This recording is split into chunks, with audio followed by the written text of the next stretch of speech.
Bismillahirrahmanirrahim. Assalamualaikum warahmatullahi wabarakatuh.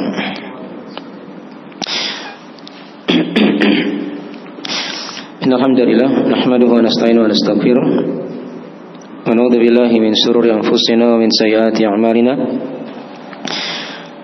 May yahdihillahu fala mudilla lahu wa yudlil fala hadiya lahu. Asyhadu an la ilaha illallah wa la syarika lahu.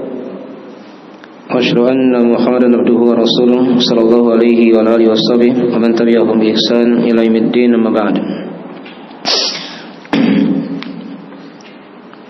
Ma'asyiral ikhwani wa akhwati fillah, azani Allah wa iyyakum rahimani wa rahimakumullah. Baik, pada malam hari ini kita akan lanjutkan dari pembahasan kita mengkaji kitab Talqin Usul Al-Aqidah Lil-'Ammah yang dikarang oleh Syekh Muhammad bin Abdul Wahhab At-Tamimi An-Najdi rahimahullah ta'ala. Baik, sekarang kita masuk di rukun Islam yang kedua dan yang ketiga. Sekaligus dia akan terangkan ya. Rukun Islam pertama sudah kita bahas ya, tentang syahadatain, syahadat la ilaha illallah, dan juga ada syahadat Muhammad Rasulullah ya. Yang terakhir sudah kita bahas syahadat Muhammad Rasulullah ya, yang di situ ada dua rukun. Kita tetapkan bahwasanya beliau adalah hamba Allah, tidak boleh diibadahi, tidak boleh disembah ya. Dan yang kedua kita tetapkan bahwasanya beliau adalah Rasulullah yang Allah lebihkan di atas yang lainnya, tidak boleh dihinakan, direndahkan. Dan juga sudah diterangkan di pembahasan itu ada konsekuensi seorang yang bersaksi akan syahadat Muhammad Rasulullah ya. Kemarin sudah diterangkan ada 5 ya. Nah, itu dia mentaati apa yang beliau perintahkan, membenarkan apa yang beliau larang, atau dibenarkan apa yang beliau kabarkan. Kemudian yang ketiga, dia jauhi apa yang beliau larang dan beliau ingatkan. Dan yang keempat, dia tidak beribadah kepada Allah kecuali dengan apa yang beliau syariatkan, tuntunkan. Dan yang kelima diterangkan di ayat, yaitu dia tetapkan bahwasanya beliau adalah penutup para nabi. Itu konsekuensi ya. Ada juga yang menambahkan yang keenam, misalnya dia mencintai beliau di atas segalanya dari manusia ini ya. Itu dari bentuk juga kita bersaksi akan syahadat Muhammad Rasulullah. Baik. Ya. Diterangkan dalam hadis-hadis dan sudah kita bahas juga di kandungan makna la ilaha illallah dalam masalah ini. Ya. Dan faedah tambahan sudah kita bahas ya di ayat. Di sana ada penetapan nama nabi kita, nama Nabi Muhammad, itu diulangi di 4 tempat dalam Al-Quran. Dan juga sudah diterangkan bahwasanya beliau itu tidak punya anak lelaki yang tumbuh sampai dewasa ya. Ada anak laki-laki yang lahir, ada 4 orang diterangkan, tapi seluruhnya wafat semenjak kecil ya. Hanya anak perempuan yang hidup ya, sampai dewasa. Nah, 3 yang wafat sebelum Nabi meninggal, dan 1 yang wafat setelah Nabi meninggal. Nah, itu sudah diterangkan ya. Nah. Dan juga ada pelajaran dari ayat yang telah kita baca, surah Al-Ahzab itu. Nah,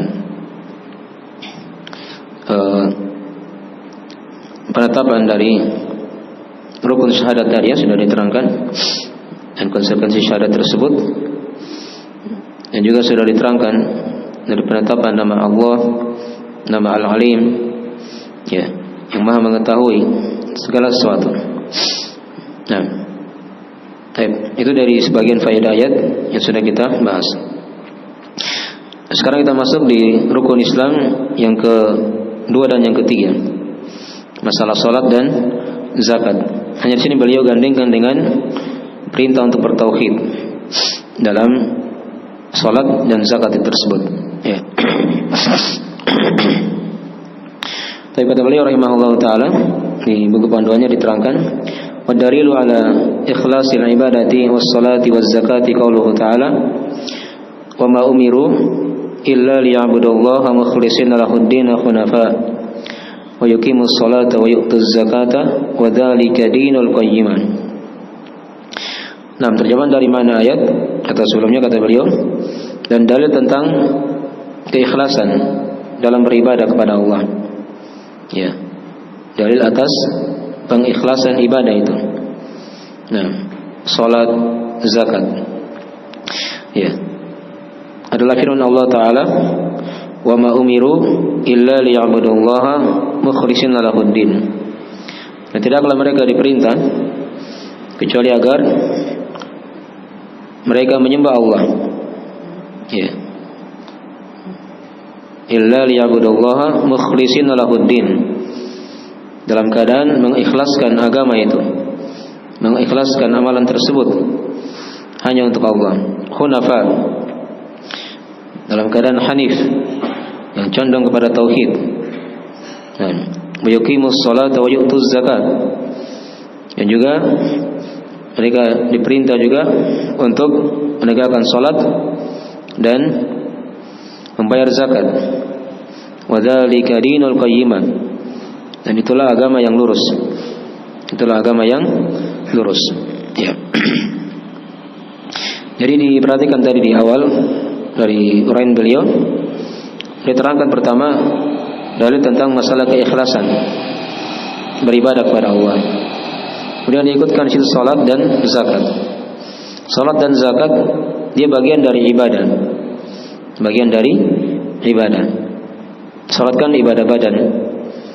Ada juga di situ ibadah lisan, ibadah hati, tercakup semua di salat. Adapun zakat itu dari ibadah harta. Nah, jadi ini bentuk pengikutan yang umum, diikutkan setelah itu ada sesuatu yang khusus. Ya, karena ibadah itu kan luas. Sudah kita bahas ya ibadah itu di pembahasan di pondasi yang pertama dari pembahasan buku ini. Ya.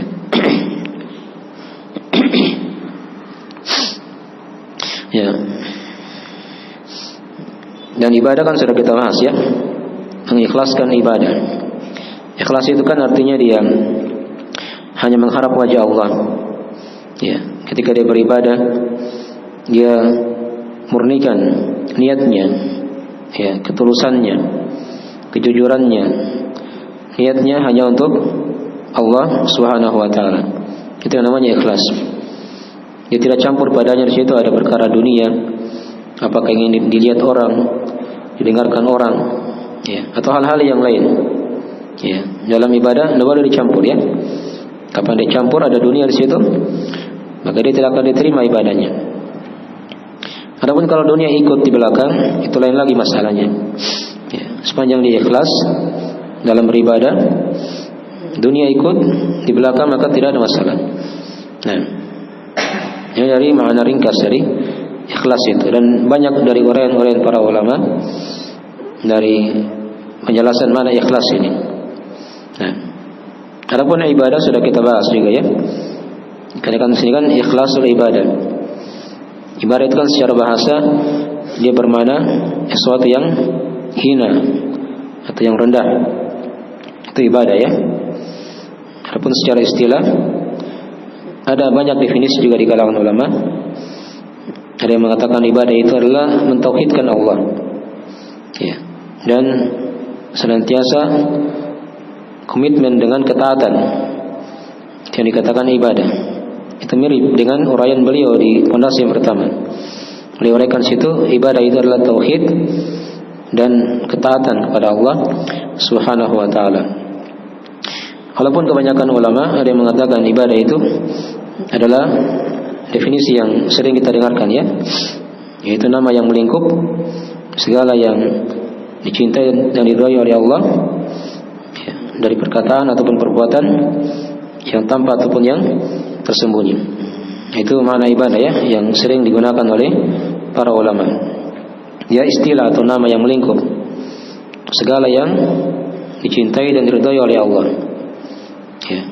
Jadi apa saja yang dicintai diridhai oleh Allah dalam agama ini, ya, apakah dari perkataan, apakah perkataan hati, lisan, ya, atau anggota tubuh, ya, gerakan, perbuatan, begitu kan, yang tampak tapi yang tersembunyi, maka itu semuanya dikatakan apa? Ibadah. Nah, diperintah oleh Allah, ya, itu ciri dia dicintai dan diridhai oleh Allah. Dianjurkan, itu di antara ciri perkara itu dikatakan ibadah. Ya. Baik, dan sudah dibahas juga di pondasi yang pertama, ya. Maksudnya ibadah itu ada syarat diterimanya ibadah itu, seperti dia ikhlas, ya, dia mutaba'ah sesuai dengan tuntunan Rasulullah. Kemudian juga dari ibadah juga, yang beribadah itu dia punya akidah yang selamat, punya akidah yang selamat. Ya, itu diantara dari apa? Syarat ibadah itu. Dan juga sudah diterangkan, maksudnya ibadah itu juga punya rukun-rukun. Ya, rukun ibadah ada 3, ya. Sudah kita kaji juga di pondasi yang pertama.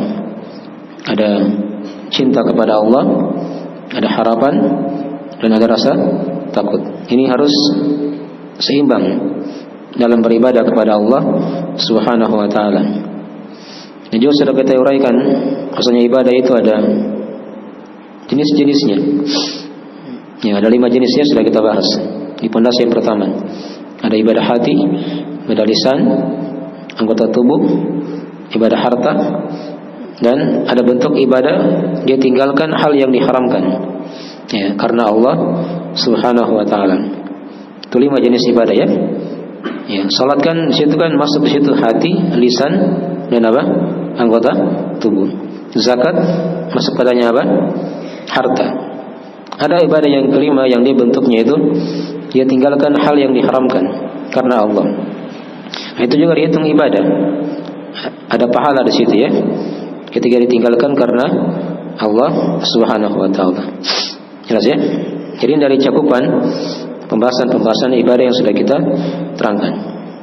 Jadi beliau uraikan di sini dulu awal-awal, diingatkan lagi kepada kita, ya, akan wajibnya untuk mengikhlaskan niat dalam beribadah kepada Allah. Kemudian salat, ya. Salat, ya, dia merupakan rukun Islam yang kedua. Salat secara bahasa dia bermakna doa, ya, kepada kebaikan. Itu salat, ya.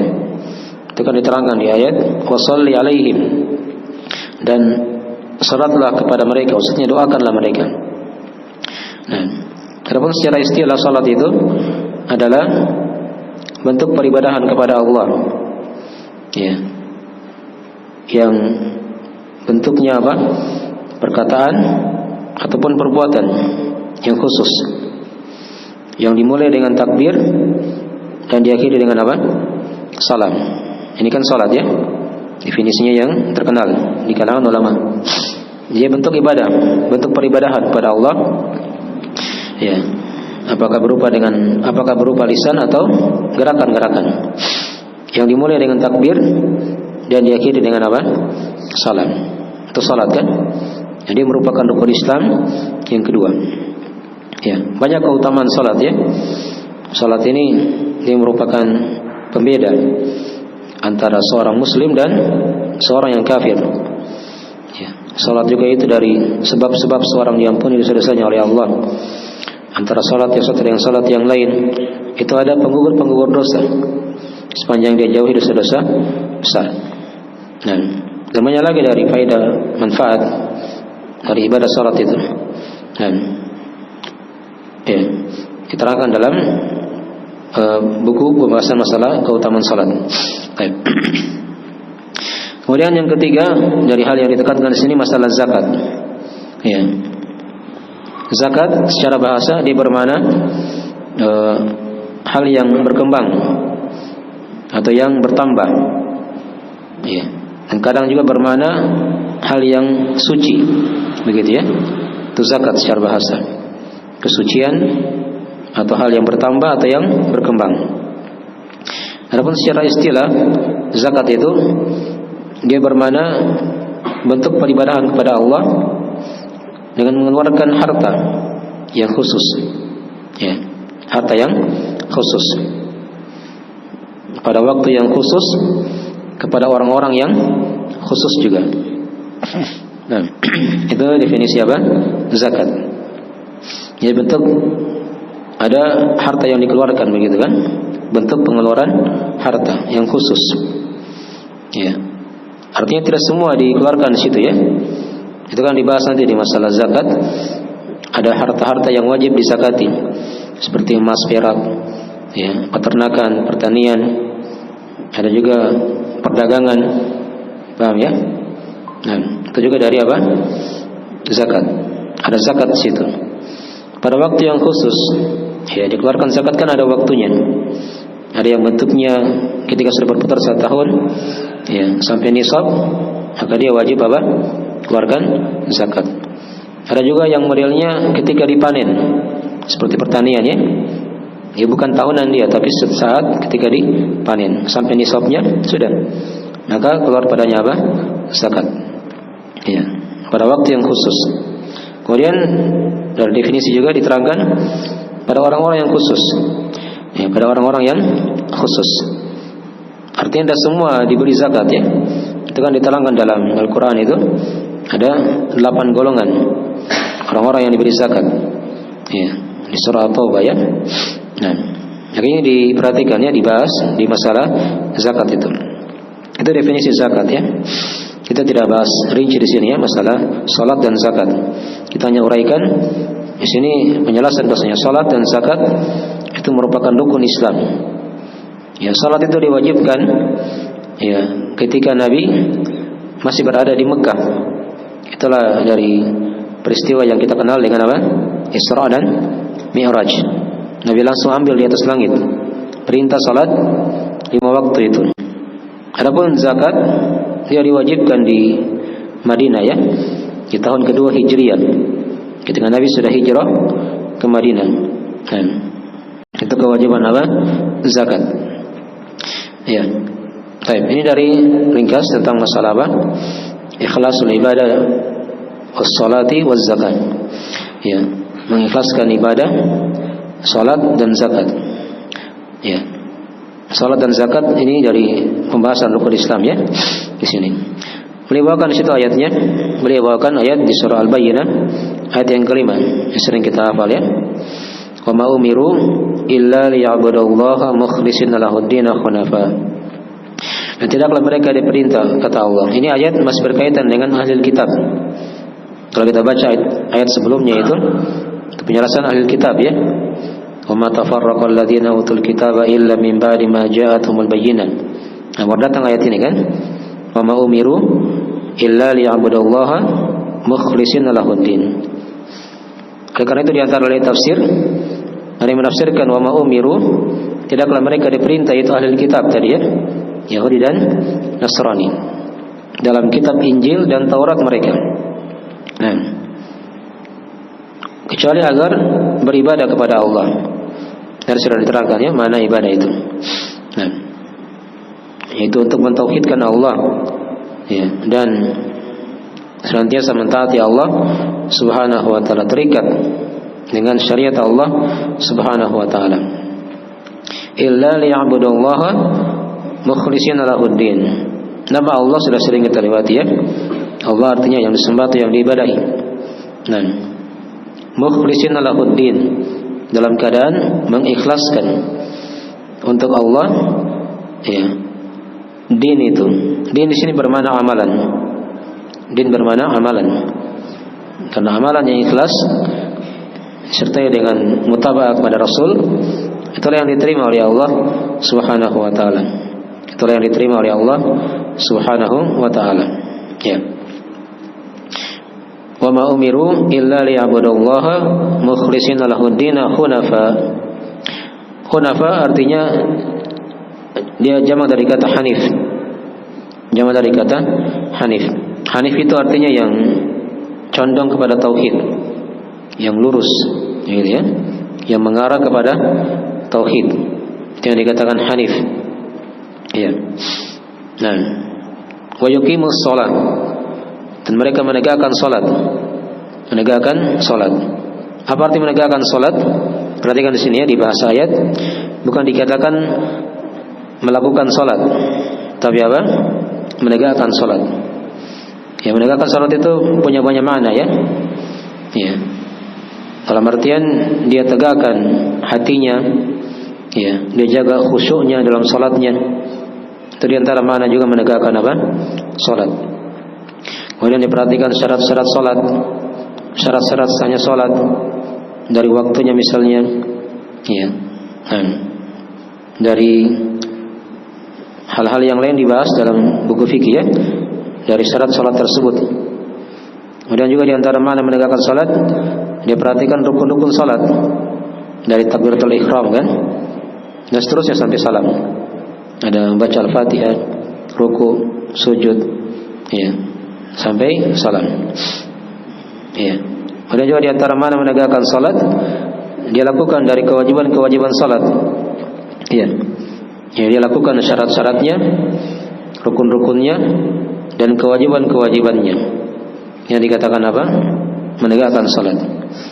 Ya, bersama dengan khusyuk tadi ya.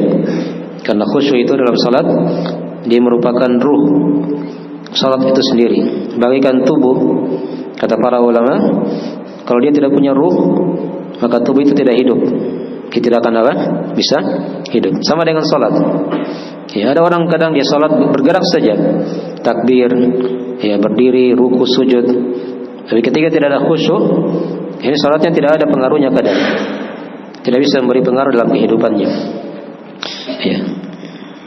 Kalau salat itu kan diterangkan dalam ayat, Inna salata tanha 'anil fahsya'i wal munkar.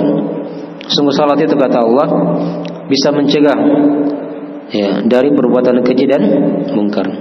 Jadi kalau dia salat tapi tidak bisa berlepas dari perbuatan keji, dari kemungkaran, itu berarti salatnya tidak bagus.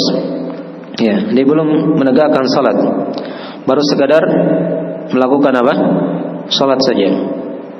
Ya, dan itu belum cukup ya. Nah, karena di bahasa ayat dikatakan wa yuqimus shalah. Ya. Itu bahasa-bahasa ayat sering dilewati ya. Dan juga bahasa hadis juga sudah kita baca. Ya, wa tuqimus shalah, dan kau tegakkan salat. Wa iqamis shalah. Ya, menegakkan salat. Begitu ya. Ini diulangi lagi oleh Allah. Ya, wa yuqimus shalah. Dan agar mereka menegakkan salat. Ya. Ini ayat masih kembali kepada ahlul kitab. Ya, yang sudah kita terangkan tadi itu. Jadi ahlul kitab mereka juga diperintah oleh Allah untuk beribadah kepada Allah. Ikhlaskan ibadah itu, agama itu, amalan tersebut hanya untuk Allah. Sebagaimana yang diperintah oleh para nabi mereka. Sama dengan kita ya. Dan jadi ayat ini walaupun dia turun pada ahlul kitab, arahnya kepada ahlul kitab, tapi berlaku juga untuk umat Islam. Berlaku juga untuk umat Islam secara umum. Nah, baik. Jadi diperintah untuk beribadah, mengikhlaskan ibadah itu hanya untuk Allah. Nah, semata condong kepada tauhid dan menjauhi kesyirikan. Wa yuqimus shalah. Ya, sudah tadi ya diterangkan, dan menegakkan salat. Wa yu'tuz zakat, dan membayar apa? Zakat. Tadi sudah diterangkan ya mana zakat. Wadzalika dinul qayyimah, dan itulah kata Allah agama yang lurus. Itulah agama yang lurus. Al-qayyimah di sini din dia bermakna agama ya. Ya, perhatikan di sini di ayat ini diulangi dua kata atau dua kali ya lafaz din itu. Ya, dikatakan di ayat tadi yang pertama mukhlishina lahuddin. Itu din yang pertama di situ bermakna amalan.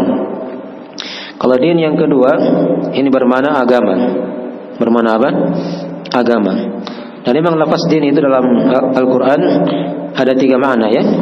Ada tiga makna. Jadi kadang bermakna agama, keyakinan yang diyakini oleh seorang. Ini yang kita bahas ya di pondasi yang kedua ini, dari talqin usul akidah ini ya. Yang kedua kadang bermakna amalan ya. Amalan yang diikhlaskan. Ini tadi sudah sama juga. Dan yang ketiga, din kadang bermakna hari pembalasan. Kadang bermakna apa? Hari pembalasan. Itulah ayat di surah Al-Fatihah. Apa ayat surah Al-Fatihah? Hah? Apa lafaz ad-din situ? Di lafaz ayat yang mana? Maliki yaumiddin. Ya, penguasa hari pembalasan, bukan hari agama di situ. Di akhirat sudah tidak ada lagi orang dicari yang punya agama di situ, maksudnya tidak ada lagi manfaat di situ dari amalan soleh. Tapi din di situ bermakna hari pembalasan. Jadi itu tiga makna din dalam agama ya, dalam Al-Quran. Kadang bermakna agama yang diyakini oleh seseorang, akidahnya. Yang kedua kadang bermakna amalan soleh atau amalan secara umum. Yang ketiga kadang bermakna hari pembalasan. Ya. Wadzalika dinul qayyimah. Dan itulah agama yang lurus. Ya. Agama al-qayyimah. Al-qayyimah di sini jamak dari kata al-qayyim. Jamak dari kata apa? Al-qayyim. Ya. Ini ayat ada takdirnya ya, diterangkan oleh para ulama. Din al-millatil qayyimah begitu. Itulah agama al-millah, sama juga maknanya agama. Itulah ciri agama yang lurus. Jadi ciri agama yang lurus ketika seorang hamba dia beribadah hanya kepada Allah, ya, dan dia ikhlaskan agama tersebut, amalannya hanya untuk Allah, dan dia apa? Menegakkan salat dan membayar apa? Zakat. Gimana itu? Sini. Matikan dulu. Baik.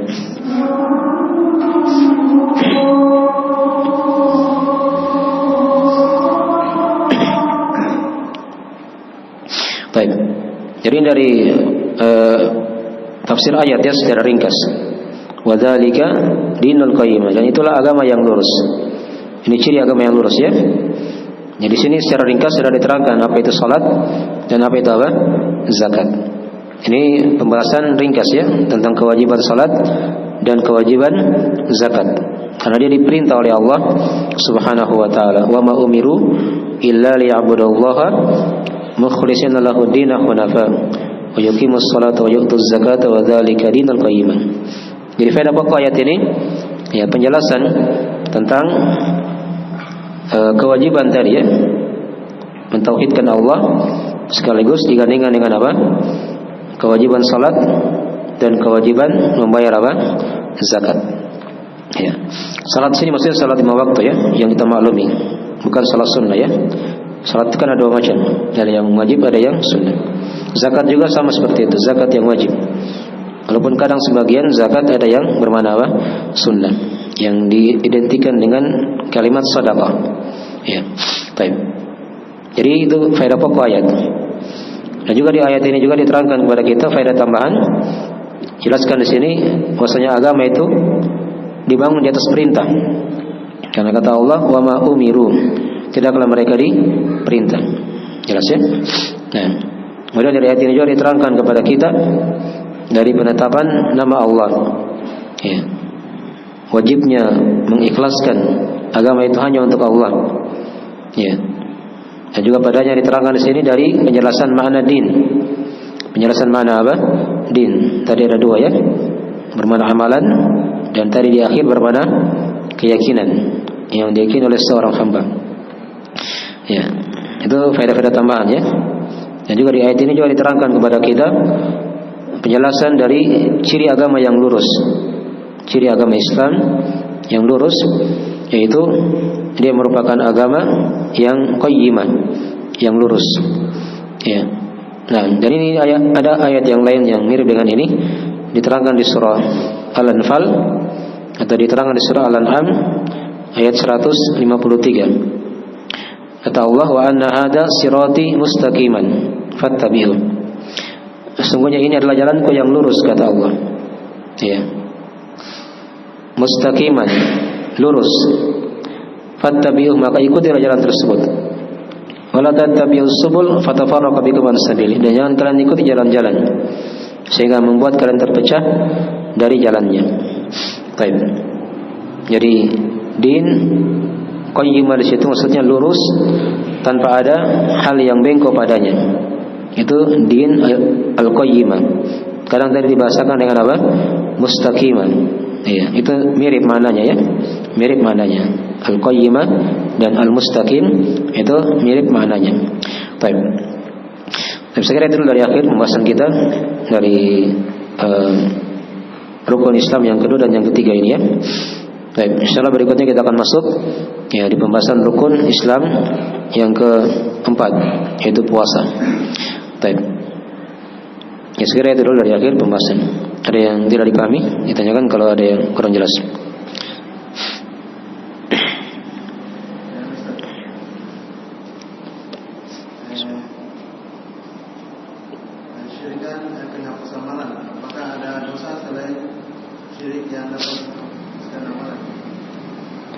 Baik, ada yang bertanya di sini, apakah ada dosa yang lain selain kesyirikan yang bisa menghapuskan amalan? Ya ada, ya banyak ya.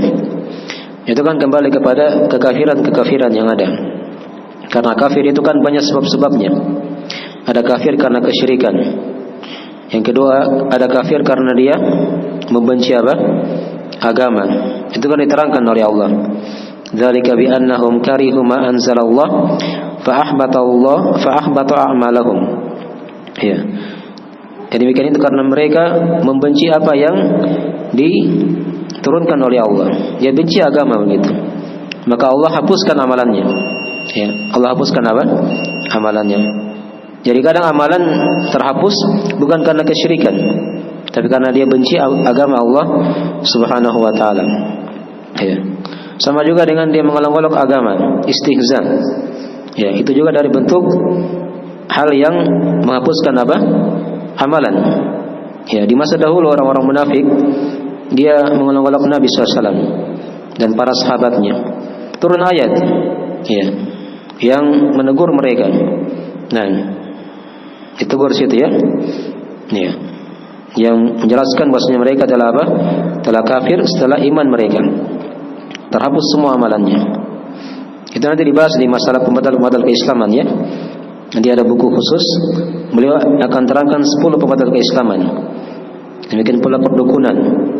Itu dari bentuk hal yang menghapuskan apa? Amalan. Sudah kita bahas kemarin di mana la ilaha illallah ya, sudah kita singgung sedikit. Kemudian juga ada bentuk dia misalnya apa? Merasa tidak terikat dengan syariat Nabi Muhammad. Itu juga ada bentuk hal yang menghapuskan apa? Amalan. Ya kayak sebagian orang dia pahami sudah bisa tidak salat lagi, ya sudah bisa tidak puasa, bebas dia dari hukum syariat. Ini bentuk dari hal-hal yang apa? Menghapuskan amalan-amalan soleh yang dia pernah apa? Perbuat. Atau dia meyakini ada petunjuk selain petunjuk Nabi yang lebih utama. Ini juga dari hal yang menghapuskan apa? Amalan. Jadi banyak ya dari bentuk-bentuk yang menghapuskan amalan soleh itu. Ya, insyaallah akan ada buku pembahasannya di Nawaqidul Islam, di pembatal-pembatal keislaman. Baik, mungkin sudah masuk waktu ya kita akhiri majelisnya. Insyaallah taala kita sambung di pertemuan yang lainnya. Nah, jika ada kekurangan mohon dimaafkan. Kita akhiri majelisnya. Subhanakallahumma wa bihamdik, asyhadu an la ilaha illa anta, astaghfiruka wa atubu ilaik. Assalamualaikum warahmatullahi wabarakatuh.